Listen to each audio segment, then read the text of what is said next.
iTunes and Apple Music. Apple is now the world's largest music company. And now we all know that Apple is working on a car. And I'm a pretty geeky guy, but I have never anticipated anything the way that I anticipate what this Apple car might look like, okay? I can only imagine how cool it's going to be. But can you imagine, right? So here you are, your General Motors, your Ford, your Peugeot, your Saab, your VW, your Toyota, and everything has changed. Everything has changed. And they're all tripping over themselves to go to Silicon Valley to form deals, right, with Apple, and to form deals with Google, and to form deals with Tesla. Because cars are becoming completely different than they used to be. And so executives can no longer stay within the boundaries of their industry. Today they need to have kaleidoscopic thinking. They need to have really good peripheral vision. Because if they don't, they will be blindsided and they will go away. Okay? Now, most of you are a little bit older than this specific cartoon might indicate. But most of my students, trust me, most of my students, the very first act, even before they breathe, was to send a text or a Snapchat. Okay? And why do I put this up? I put this up for a reason, because the world of consumers is not the world that I grew up in, and it's not the world most of you grew up in. Okay? Some of you and I are about the same age, some of you are certainly younger than I am, but none of you are living in this millennial world. And I assure you, it's a different world. Okay? This guy's millennial. I got it. Okay. Most of us know, right? So, why are companies failing at increasingly quick rates? Because technology, of course, is accelerating. But big companies also do not understand how to market to millennials.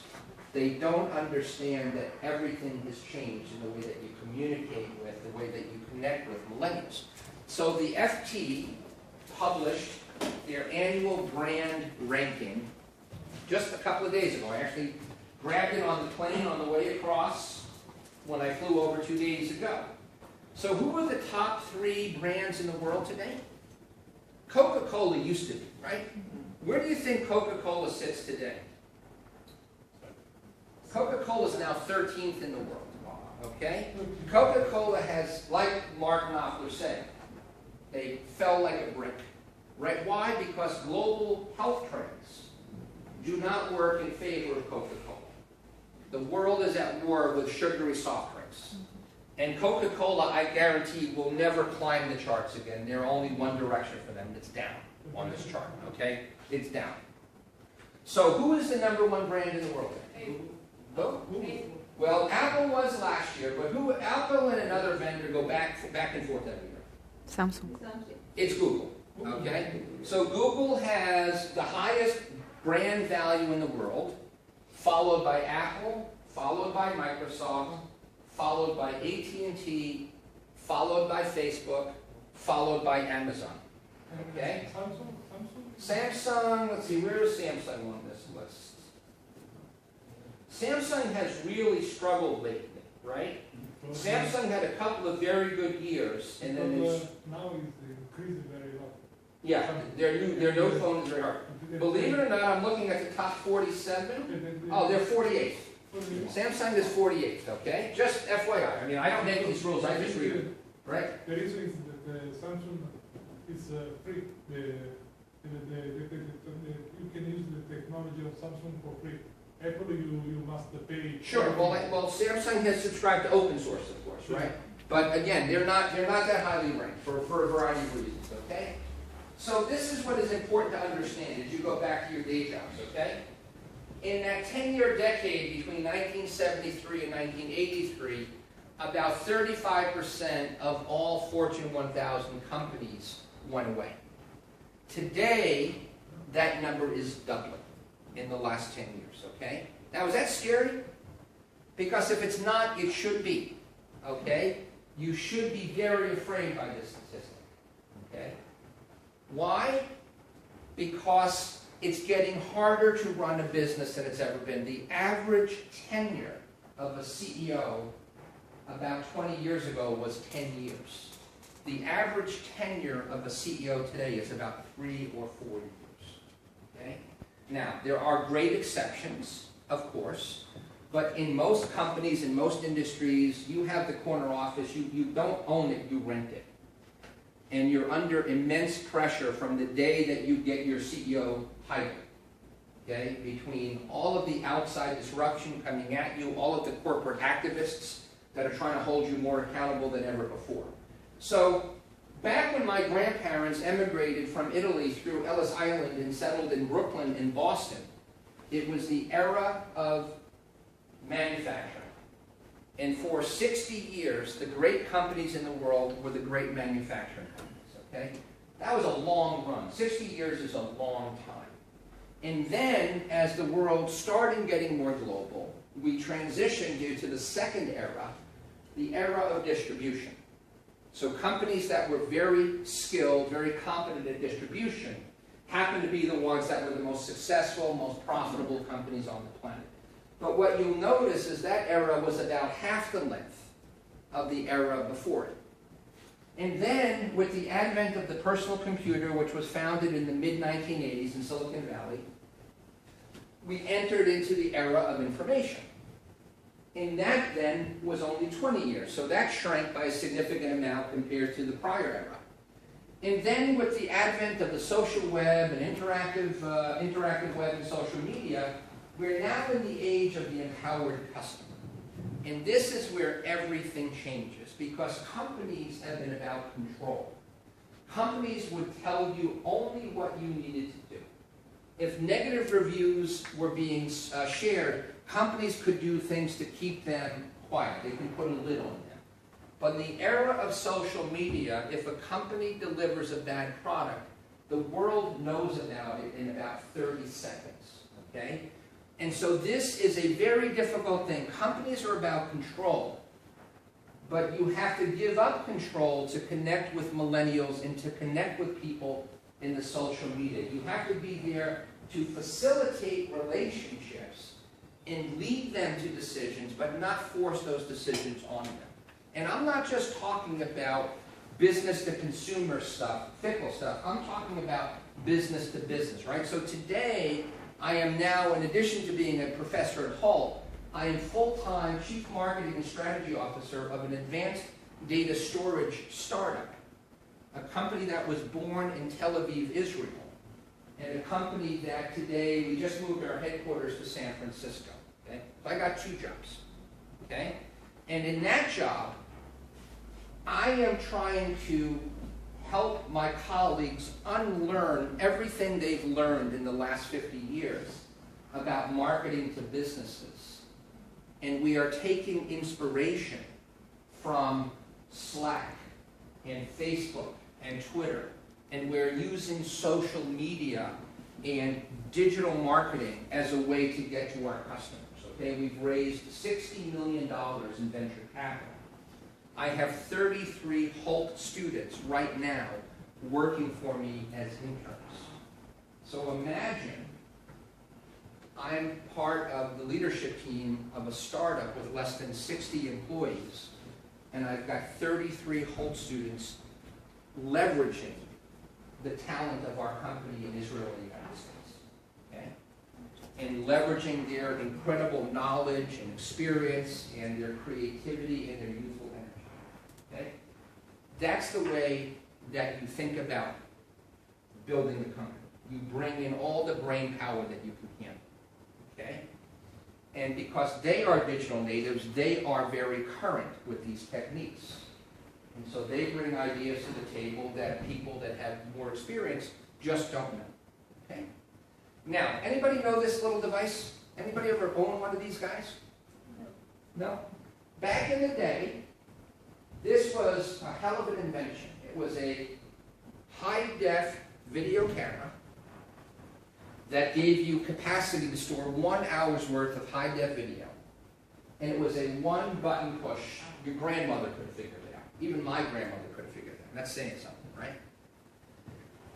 And as you can see with the person's thumb, there's a USB connector. And so all of the early content that wound up on YouTube was filmed on cameras just like this. You could pay $99 for it in Staples or Best Buy or Dixon's, or, you know, buy it off of a whole bunch of different electronics websites. It was such a compelling product that Cisco, the great internet infrastructure company, paid several $billions for it, right? As Cisco saturated its market in the business-to-business space, it started to go after business-to-consumer, right? The problem is business-to-consumer is very different. And Cisco, as great as a company as they were, had no clue. Cisco spent several $billions on Flip, Silicon Valley startup, and then 2 months later, the iPhone comes out with HD video. Ouch. Okay? What happens? John Chambers, an extraordinary CEO, writes off the entire investment 60 days after the launch of the iPhone, because this product had zero relevance in the new world. Okay? That's disruption. Sorry, shareholders, I just wasted $2 billion of your money. Forgive me, I'll do better next time. You don't get to do that too many times. Okay? We have seen from the advent of the Android operating system, right? So Android was a startup in Boston. Google's way of innovating has been to acquire, right? They acquired YouTube early. Google acquired Android early. They got into the business of smartphones using the Android operating system. And what we've seen is a dramatic change in leadership, right? There was a period where Motorola had a leading phone, right? HTC had a leading phone. Samsung had a leading phone. And today, who knows, right? Samsung seems to be back. But there is very short-lived leadership, and let me tell you why, okay? Because investing in a product is never a way to achieve sustainable advantage, okay? It's the same thing as a dandelion on a windy day, okay? It lasts for about as long as that dandelion lasts, okay? Why? Because we are living in an entrepreneurial renaissance. And it used to be that the brightest and best would go to work in McKinsey and go work at Goldman Sachs. But that's not the case anymore.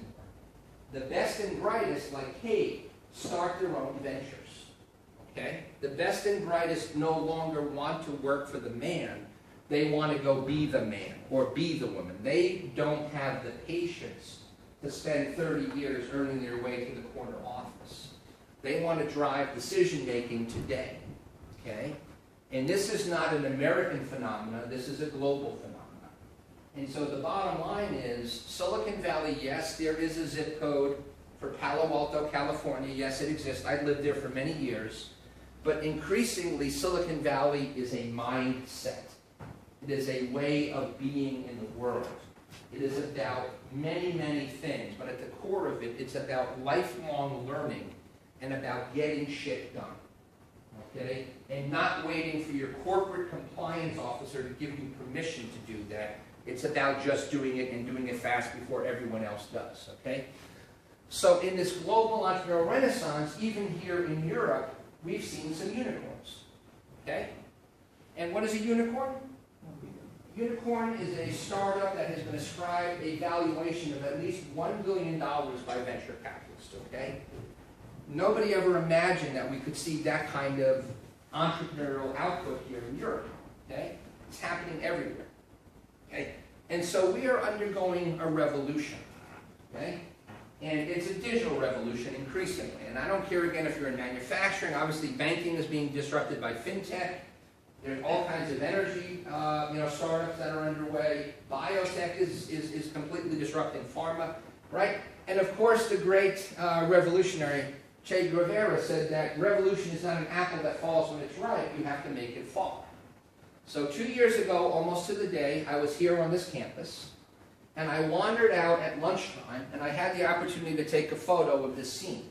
Now, does anybody know what this is? This is the day that there were coordinated taxi strikes across all of Europe.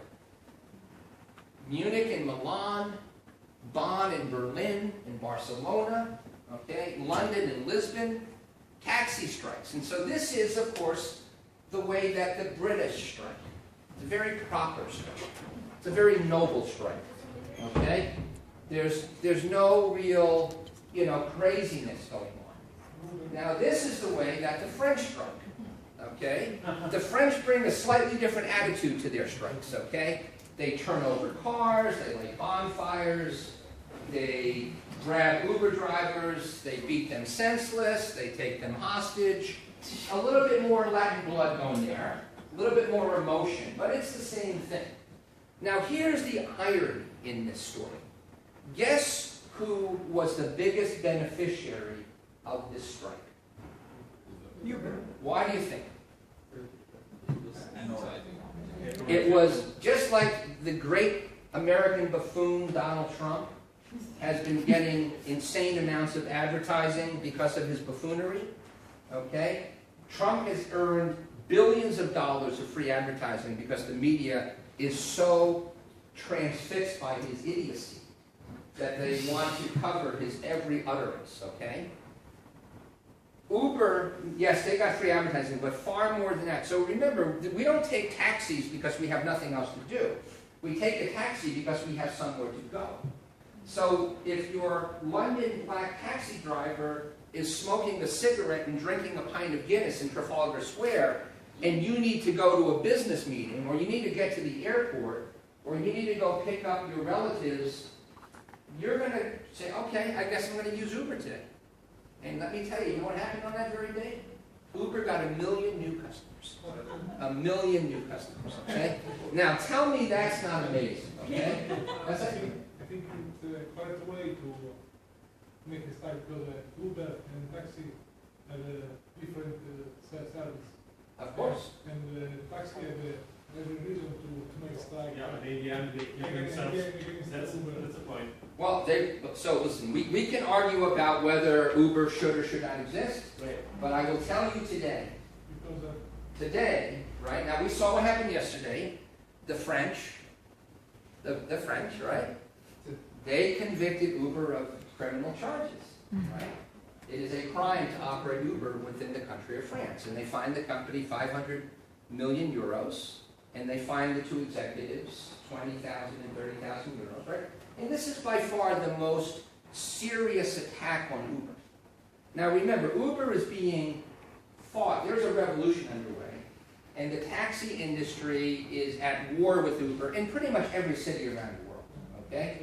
In the taxi, you must pay licensing, Of you course. must study, you must... Well, study is in London, you must study. Anywhere else? No. Okay, all right.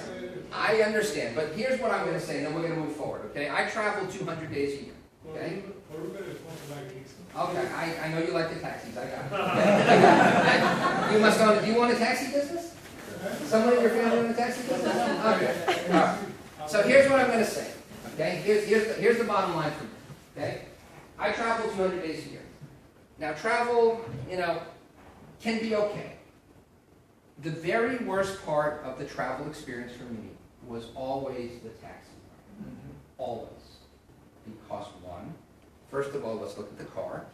It hadn't been vacuumed or maintained since it rolled off the lot in 1964. Okay? There was cigarette butts that were smoked by my grandfather in the back. Okay? They haven't maintained the brakes or the shock absorbers. Okay? Their taxis are very unsafe, right? They have a very unusually high rate of accidents. And then let's talk about the driver. God forbid you try to pay them with a credit card. Okay? Almost impossible, right?